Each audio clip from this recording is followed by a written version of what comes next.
जय Hind friends. आपल्याला भूगोलामध्ये एक सर्वात महत्त्वाचा टॉपिक आहे ॲग्रो क्लायमॅटिक रिजन्स, ज्याला म्हणतात कृषी हवामान विभाग. आणि दुसरा आहे ॲग्रो इकॉलॉजिकल रिजन्स.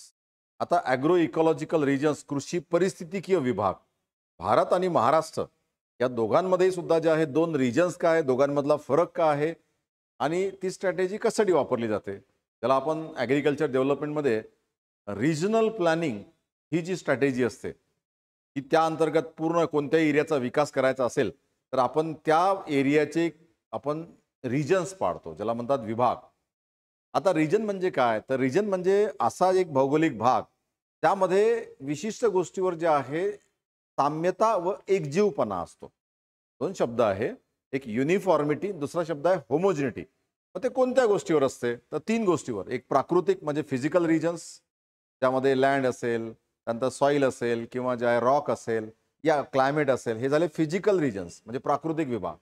दुसरा प्रकार असतो की सांस्कृतिक विभाग, कल्चरल रिजन्स, जे धर्म, लँग्वेज, फेस्टिवल या आधारावर पाडले जातात. आणि तिसरा असतो फंक्शनल रिजन. फंक्शनल रिजन म्हणजे त्या भागात एक विशिष्ट फंक्शनमध्ये साम्यता असते, जसं ॲडमिनिस्ट्रेटिव्ह रिजन म्हणजे त्या भागात जे आहे प्रशासन या विषयावर काय असेल, साम्यता असेल, प्रशासकीय कार्य. समजा दुसरा आहे जे आहे मार्केटिंग रिजन, मग तिथं भाग मार्केटिंग म्हणजे ट्रान्सपोर्ट रिजन.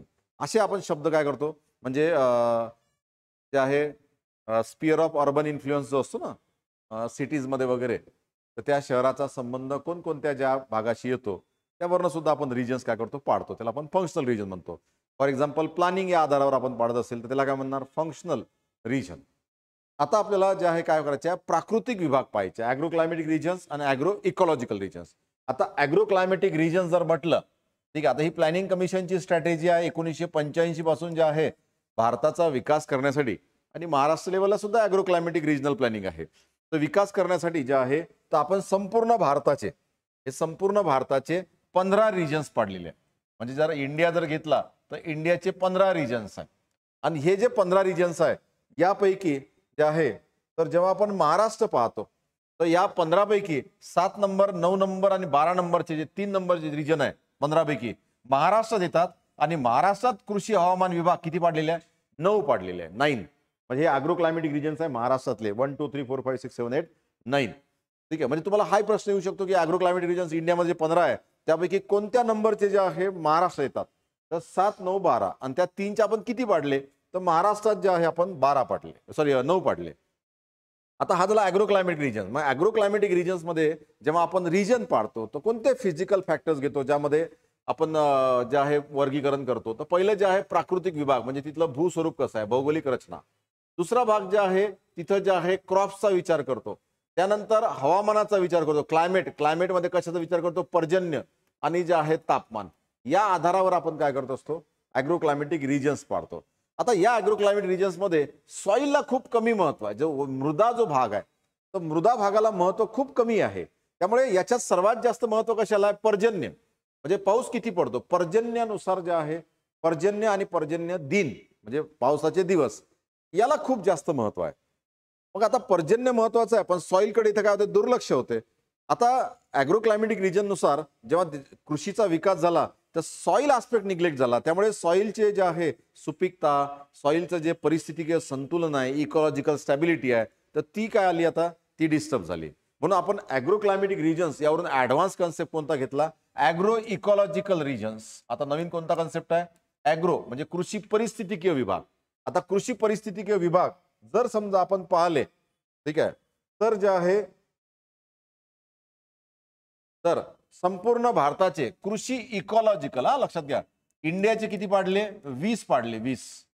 ॲग्रो क्लायमेट किती होते, 15. इंडियाचे किती आहे, 20 पाडले.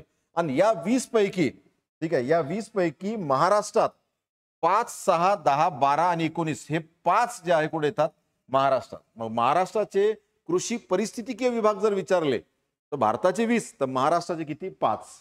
हे 5 कृषी परिस्थितिकीय विभाग आहे, ॲग्रो इकॉलॉजिकल रिजन्स. जे पाडताना ॲग्रो क्लायमॅटिक रिजन्स जे आपण पाडले 15, याच्यावर आपण सॉईलचा मॅप काय केला, इम्पोज केला, म्हणजे सॉईलचा मॅप ठेवला. मग त्या 15चे किती केले, 20 करून टाकले. मग आता ॲग्रो क्लायमॅटिकमध्ये सर्वात जास्त महत्व कशाला आहे, क्लायमेट म्हणजे पर्जन्याला महत्व आहे. आणि ॲग्रो इकॉलॉजिकल रिजनमध्ये सर्वात जास्त महत्व कशाला, सॉईल म्हणजे मृदा आणि मृदेचे प्रकार.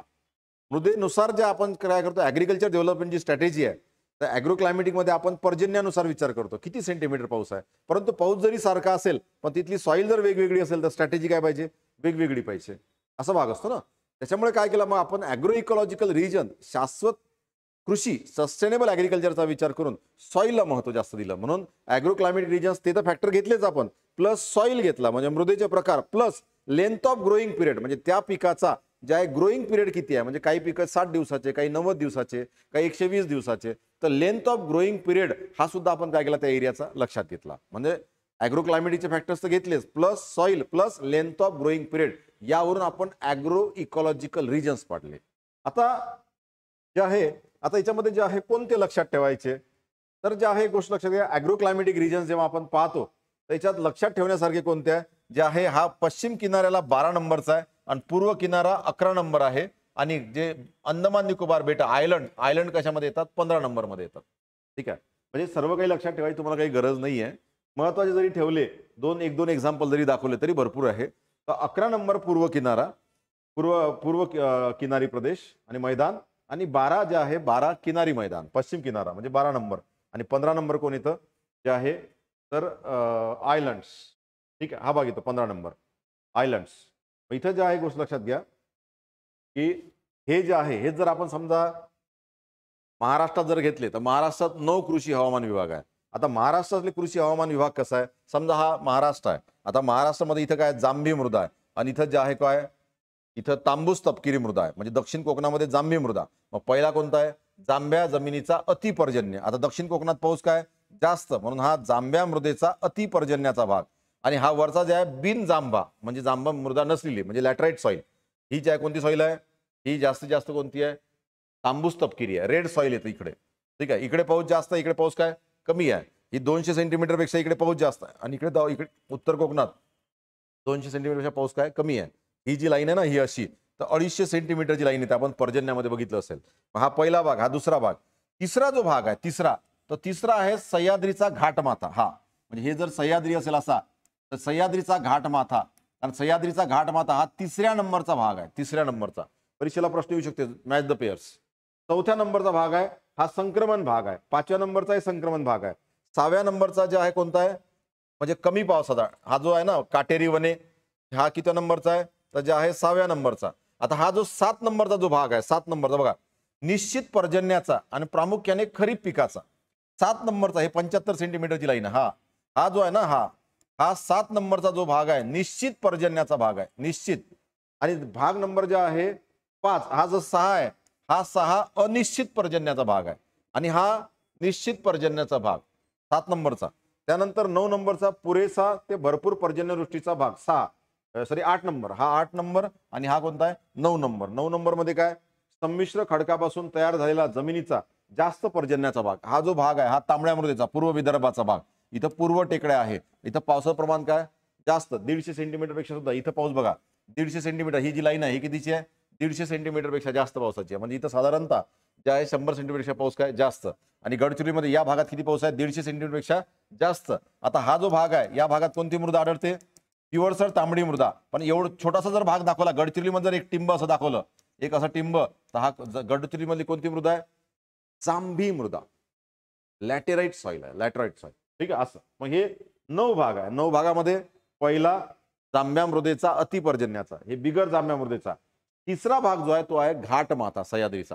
सह्याद्रीच्या घाटमाथ्याला पाऊस काय जास्त, हा पश्चिम घाटमाथा आहे कोकणाच्या बाजूने, इथं 600 सेंटीमीटर प्लस पाऊस आहे, आणि इथं 300 सेंटीमीटर प्लस पाऊस आहे. आणि हा खालचा जो भाग आहे जिथं 200 ते 300 सेंटीमीटर पाऊस पडतो, म्हणजे पूर्व घाटमाथ्याच्या खालचा, तर हा मावळ भाग आहे, मावळ. ठीक आहे, मग मावळ जो भाग आहे तो कशामध्ये येतो, संक्रमण प्रदेश म्हणजे ट्रान्झिशन. ठीक आहे, काय होतं तिथं ट्रान्झिशन होते असं. तर हे झाले महाराष्ट्राचे जे आहे कृषी हवामान विभाग. ठीक आहे, आता जे आहे ॲग्रो इकॉलॉजिकल रिजन जर 20 जर बघितले इंडियाचे, तर कोणते लक्षात ठेवायचे, तर हा या पश्चिम किनारा आणि पूर्व किनारा. पूर्व किनाऱ्याला किती आहे, 18 नंबर, आणि इथे किती नंबर आहे, 19 नंबर. पूर्व किनारा ज्यामध्ये पश्चिम घाट सुद्धा येतो, 19 नंबर. बस हे 2 काय करा लक्षात ठेवा, 19 नंबर. बेट कशामध्ये येतात, 20 मध्ये येतात. बेट कशामध्ये, अंदमान निकोबार बेट कधीमध्ये 20 मध्ये. ठीक आहे, तर बाकी फार जास्त काही लक्षात ठेवायची काही गरज नाही आहे. ठीक आहे, मग एवढं लक्षात ठेवा, हे 2 विचारू शकतात. ठीक आहे, आणि आता हे जे आहे समजा आपण महाराष्ट्रात जर बघितलं तर महाराष्ट्रात ॲग्रो इकॉलॉजिकल रिजन्स 5 येतात. मग यामध्ये कोणता लक्षात ठेवायचा, तर हा लक्षात ठेवायचा 19 नंबरचा. 19 नंबरचा कुठे आहे, पूर्ण कोकण, त्यानंतर सह्याद्रीचा पश्चिम घाटमाता सह्याद्री, आणि हा कोल्हापूर जो आहे ना, कोल्हापूर, हा लक्षात घ्या. कोल्हापूरचं जे जास्त थोडं प्रेम कोणावर जास्त आहे, कोकणाकडे येतो. कोल्हापूर म्हणजे हा जे आहे सिंधुदुर्ग रत्नागिरी आणि इकडे कोल्हापूर आहे. तर इथला जो सह्याद्री आहे असा सरासरी उंची, आता सह्याद्रीची सरासरी उंची उत्तरेकडून दक्षिणेकडे काय होते, कमी कमी होत जाते. पण पाऊस कुठं जास्त आहे, ही हे बघा, उंची जर बघितली तर वरून खाली जे आहे कमी कमी होत जाते. किंवा असं जर म्हटलं आपण की सरासरी उंची सह्याद्रीची खालून वर जाताना वाढत जाते, पण पाऊस जो आहे तो खालून वर जाताना कमी होत जाते. दक्षिण कोकणात पाऊस किती आहे, जास्त. उत्तर कोकणात पाऊस काय, कमी. मग इथं ज्यांना कोल्हापूर हा खिंडित सह्याद्री आहे, त्यामुळे नैऋत्य मोसमी वारे काय होतात, कोल्हापूरमध्ये घुसतात. त्यामुळे कोल्हापूरला जे आहे महाराष्ट्राच्या हवामानाचा प्रतित्व करणारा जिल्हा म्हणतात. ठीक आहे, म्हणजे कोल्हापूरमध्ये साधारणतः बऱ्याच गोष्टी कोकणातल्या आणि कोल्हापूरमध्ये काही थोडंफार काय येतं, साम्यता येतं. ठीक आहे, मग हा एक भाग आहे. त्यानंतर नंदुरबार 5 मध्ये येतो. नंदुरबार काय, 5 नंबरचा. त्यानंतर जे आहे अमरावती, जे आहे अमरावती, वर्धा, नागपूर, भंडारा, गोंदिया 10 नंबरच्या. चंद्रपूर आणि गडचिरोली 12 नंबरमध्ये येतं. आणि बाकीचा भाग जो येतो तो 6 नंबरमध्ये येतो. असे ॲग्रो इकॉलॉजिकल रिजन्स जर पाहिले आपण महाराष्ट्राचे, तर 5 रिजन्स पडतात. तर तुम्हाला जे आहे होऊ शकते एखादा नंबर दिला जाईल किंवा जोड्या लावा किंवा किती भाग आहेत आणि कोणत्या नंबरच्या, असा एक प्रश्न परीक्षेला येऊ शकतो. कारण ॲग्रो इकॉलॉजिकल रिजन्स हा ट्रेंडिंग टॉपिक आहे. बऱ्याचशा एक्झाममध्ये साधारणतः तो खूप वेळा आलेला आहे. यावर्षी मी पाहिलं, यावर्षी मागच्या वर्षी. याच्या अगोदर ॲग्रो क्लायमॅटिक रिजन्स परीक्षेला यायचे, आता ॲग्रो इकॉलॉजिकल रिजन्स. म्हणून सस्टेनेबल ॲग्रिकल्चर ही सॉईलचा काळजी आपण सर्वात जास्त घेतली पाहिजे.